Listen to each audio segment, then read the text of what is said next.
Alors, j'étais en train de lire ma Bible et puis je suis tombée sur une histoire. Je m'attendais pas à ce que ce soit la suite de ma lecture, mais j'ai été quand même marquée. C'est une histoire que vous connaissez certainement. Je vais vous apprendre rien. Je vais pas vous apprendre quelque chose de nouveau, mais quand même vous partager ce qui m'a marqué dans ma lecture. Excusez ma voix qui est un peu nasale, c'est parce que je suis grippée. Voilà. L'histoire se trouve dans Acte 16, à partir du verset 11 précisément jusqu'au verset 40. Pour le verset 11, étant parti de Troas, nos fîmes voie directement vers la Samothrace. Le lendemain, nous débarquâmes à Néapolis. Ça, c'est pour les Silas. Bon, déjà, en lisant, je me rends compte qu'il y a Samothrace dans ma Bible. I was like, j'ai jamais remarqué. Mais bon, dans la suite, en fait, Paul et Silas se retrouvent dans une ville à Philippe.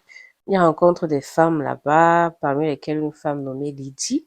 Elle était une femme qui craignait Dieu et elle a écouté, elle a ouvert son cœur, elle était attentive, elle s'est fait baptiser avec sa famille et elle a accueilli Paul et Silas chez elle.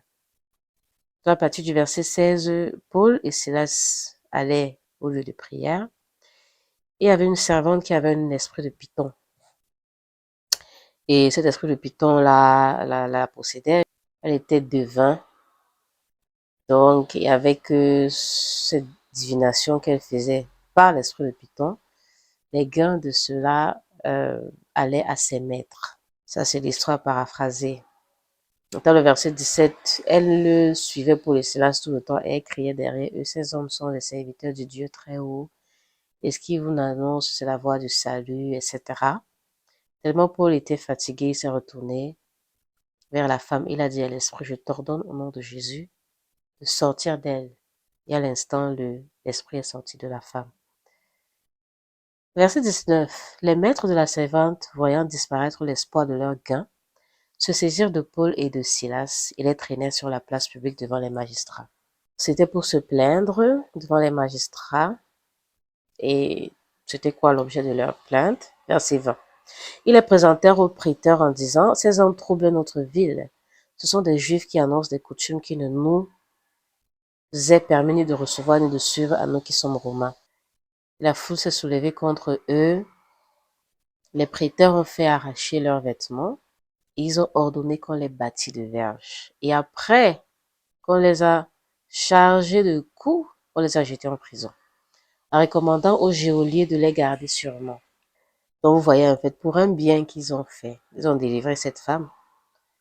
Et les maîtres de cette femme, voyant que voilà, leur gain a disparu, leur source de gain a disparu, ils vont devant les magistrats se plaindre. Et pour les Célas ont été dévêtus, déshabillés, si on veut. Ils ont été bâtis de verges. On les a chargés de nombreux coups. On les a jetés en prison. Verset 24, le geôlier ayant reçu cet ordre, les jeta dans la prison intérieure et leur mit les sceptres aux pieds. Bon, c'est maintenant que je me rends compte de mis les sceptres aux pieds. Je sais pas ce quoi les sceptres. Bon, je suppose que ce sont des chaînes. Mais je sais pas si c'est un lien avec Jésus qui dit qu'il y a le sceptre et nous sommes les sarments. Je ne pense pas quand même. J'espère. Bon, je sais pas. Je sais pas.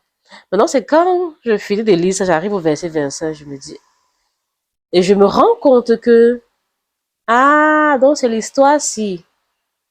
Donc c'est l'histoire de la femme là qui précède l'histoire. J'avais jamais, certainement, j'ai déjà lu ça plusieurs fois, mais ça m'avait jamais aussi frappé. C'est pour ça que, voilà, moi, je vais vous apprendre rien de nouveau. Mais je vous partage juste que j'ai été frappée du fait que, voilà, généralement, on connaît on est tellement, voilà, on connaît beaucoup les deux versets là. Vers le milieu de la nuit, Paul et Silas priaient, chantaient les louanges de Dieu et les prisonniers les entendaient. Ça, c'est le verset 25. Le verset 26, tout à coup, il se fit un grand tremblement de terre en sorte que les fondements de la prison furent ébranlés. Au même instant, toutes les portes s'ouvrirent, les liens de tous les prisonniers furent rompus. Donc, on connaît tellement beaucoup plus les deux versets là. Et les gens, voilà, enseigne beaucoup plus dessus, surtout sur la puissance de la louange et tout ça, ça brise les chaînes et tout. Mais quand même, bon, ici là, il ne chantait pas que seulement, il ne louait pas que seulement, hein. Il ne chantait pas que seulement, il priait et chantait. Mais quand même, on se rend compte que on les a pas mis en prison seulement comme ça. On les a arrêtés, on les a mis en prison. On les a battus nus. Ils avaient des plaies sur leur corps. Et c'est quand on lit même la suite qu'on se rend compte, ils avaient toujours des plaies sur leur corps. Donc, pour moi, quand même, c'est une histoire vraiment dingue. Parce que je me rends compte du travail de leur cœur. Parce qu'il fallait dans tout ça garder leur cœur, de ne pas avoir la haine contre toutes ces personnes-là, contre les magistrats pour leurs décisions de justice, contre la foule qui s'est levée contre eux, contre les gens qui les foutaient.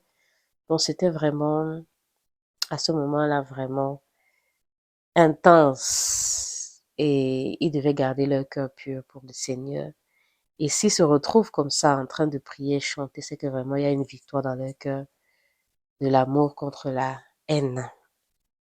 Et c'est merveilleux. Et après quoi, voilà, il y a le verset 27, le geôlier s'est réveillé, il a vu que la prison était ouverte, il a voulu se tuer. En tout cas, oui, il a pris une épée pour se tuer, pendant que les prisonniers, pensant que les prisonniers s'étaient enfuis. Mais Paul cria d'une voix forte, ça aussi ça m'a marqué, d'une voix forte, ne te fais point de mal, nous sommes tous ici. Le geôlier a entendu ça et tout, après il dit, que faut-il faire pour que je sois sauvé et tout ça. Pour moi, particulièrement, je me suis aussi demandé que, mais pourquoi il demande ça et tout. Mais la supposition que j'ai, c'est que quand il priait et chantait là, certainement il a entendu certaines choses.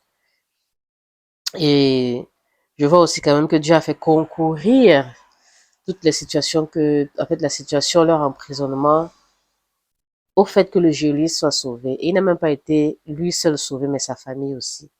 Et on le lit bien dans les versets 32, 33, 34. Parce que le geôlier les a pris chez lui, il a lavé leurs plaies, les plaies de Paul et Silas. Et maintenant, Paul et Silas ont baptisé le geôlier et toute sa famille. Ils ont mangé dans le logement du geôlier. Voilà. Donc, j'ai aussi un peu cherché dessus. En fait, quand tu étais prisonnier à cette époque, tu avais cette liberté parfois de sortir et de revenir en prison. Tu pouvais sortir, tu reviens, mais tu n'es pas totalement libre.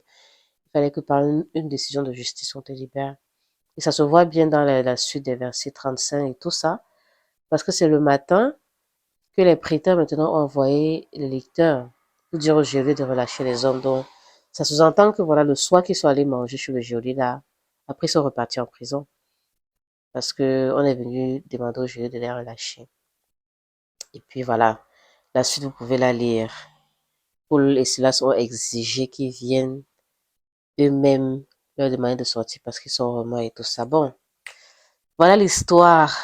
Comme j'ai dit, je m'étais pas encore rendu compte de ce qui s'était passé avant qu'ils se retrouvent en prison et avant qu'ils soient en train de chanter les louanges du Seigneur et tout ça. C'est, c'est une victoire au-delà de toute victoire. Et vous savez, je me dis vraiment aujourd'hui, on n'est tellement pas très bien enseigné. Si on se retrouve dans des situations comme ça et tout, vous voyez, les gens seront plutôt en train voilà, de prier pour mettre le feu sur leurs ennemis, envoyer le feu et tout ça. Mais sans comprendre que la victoire même de Christ, c'est cette victoire de l'amour sur la haine, c'est cette victoire du pardon miraculeux qu'on accorde à ceux qui nous font du mal. Pour moi, ça, c'est plus grand que tous les miracles qui peuvent exister. Le miracle du cœur, le miracle du pardon, le miracle de l'amour et le miracle justement de prier et de louer Dieu dans la souffrance. Et ça, c'est des vraies souffrances. Donc, imaginez-vous bien que vous soyez en train de vivre ça. Ce n'est pas juste comme on dit souvent que la louange est une âme pour briser les chaînes, machin, machin. Là. Ce n'est pas quelque chose de technique, c'est pas une technique. Là, ça a été une vie réelle. Si vous étiez à leur place, quand vous avez fait tout ça, vous pensez que vous aurez eu la force le soir là de le chanter, de prier, de louer le Seigneur avec un cœur pur, un cœur qui n'a pas de haine, pas d'amertume, pas de rancune. Ça, c'est quelque chose d'excellent. En tout cas, ce sont de bons exemples pour nous. Euh, voilà.